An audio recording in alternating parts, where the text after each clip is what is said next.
মঙ্গলবার নবান্ন অভিযানে আন্দোলনকারী ছাত্রদের বিক্ষোভে লাঠি চালায় পুলিশ, ছোড়া হয় কাঁদানে গ্যাস, জল কামান। এরপরেই সরাসরি ছাত্র সমাজের পাশে দাঁড়িয়েছে বঙ্গ বিজেপি। ছাত্র জনতার শান্তিপূর্ণ মিছিলে পুলিশের দমন পীড়নের প্রতিবাদ জানিয়ে বুধবার রাজ্যব্যাপী 12 ঘন্টার বন্ধ পালনের ডাক দিয়েছে তারা। মঙ্গলবার দুপুরের সাংবাদিক বৈঠকে সুকান্ত মজুমদার বলেন, আগামী পরশু থেকে আমরা ধর্ণা শুরু করব। এছাড়াও ছাত্র সমাজকে সব রকম আইনি এবং মেডিকেল সাহায্য দেওয়ার জন্য আজ থেকে পুনরায় হেল্পলাইন নম্বর চালু করছি আমরা। এখানে ফোন করে আপনারা আইনি সহায়তা কিংবা পরামর্শ চাইতে পারেন।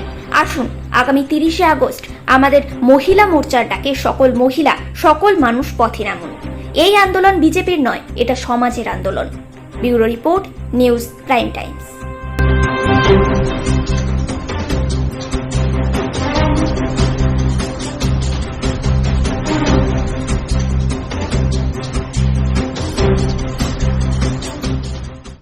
আজকে এই প্রেস বার্তা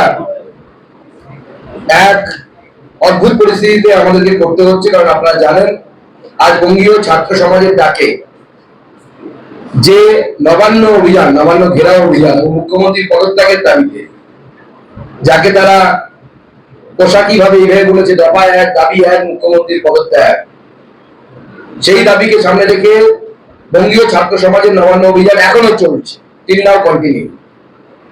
এই আন্দোলনে পুলিশ জনতার উপরে এবং ছাত্র এবং ছাত্রদের পরিবারের লোকেদের উপরে লাঠিচার্জ করেছে, কাঁদানে গ্যাস ছুড়েছে এবং বহু জায়গা থেকে আমরা এরকম খবর পাচ্ছি ছাত্রদের মাধ্যমে যে পুলিশ জানকেন অবস্থায় ছিল, অর্থাৎ নেশাগ্রস্ত অবস্থায় পুলিশের যারা কর্মচারী তারা ছিলেন এবং তারা অমানসিক অত্যাচার করেছে।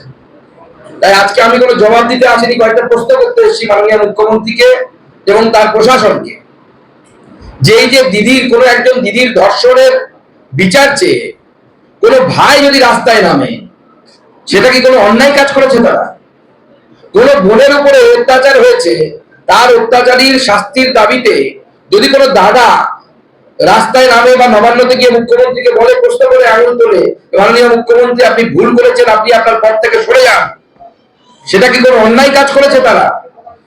আজকে নিজের বাড়ির লক্ষ্মীদের, নিজের বাড়ির ছাত্র ছাত্রীদের নিরাপত্তার কথা চিন্তা করে অভিভাবকরা যে রাস্তায় নেমেছেন, নেমে কি তারা কোনো ভুল করেছেন? কেন পুলিশ নিরস্ত্র এবং শান্তিপূর্ণ মিছিলের উপরে কেন পুলিশ লাঠিচার্জ করলো? কেন কাঁদানে গ্যাস ছুড়লো? এমনকি বয়স্ক মানুষ, মহিলারা পর্যন্ত ছাড় পায়নি। পুলিশ অজুহাত হিসেবে হয়তো বলবে যে পাথর ছুঁড়েছে, কোনো জায়গায় পাথর ছোড়ার ঘটনা পুলিশের লাঠিচার্জের আগে ঘটেনি। কেমিক্যাল মেশানো জল স্প্রে করা হয়েছে, এরকম অভিযোগ আমরা ছাত্রদের কাছ থেকে পাচ্ছি, যে জল কামান দেখেছে পুলিশ। ছাত্রদের, নিরীহ ছাত্রদের একটি আন্দোলন, সেই আন্দোলনে পুলিশ কেমিক্যাল মেশানো জল স্প্রে করছে। এটা কি ধরনের আচরণ? আমাদের এই ছাত্র সমাজে বেকার যুবক যুবতী যারা, তারা কি বাংলায় জন্ম নিয়ে তারা কি কোনো ভুল করেছেন? যে চাকরি বিক্রি করেছে তৃণমূল কংগ্রেস, তোলাবাজি করে বাংলার মানুষকে সর্বশান্ত করেছে, শিক্ষামন্ত্রী জেলে, প্রাক্তন খাদ্যমন্ত্রী জেলে, বিভিন্ন কেন্দ্রের টাকা চুরি করেছে, এমনকি ভোটাধিকার পর্যন্ত কেড়ে নিয়েছে, মানুষের গণতন্ত্র নেই এখানে।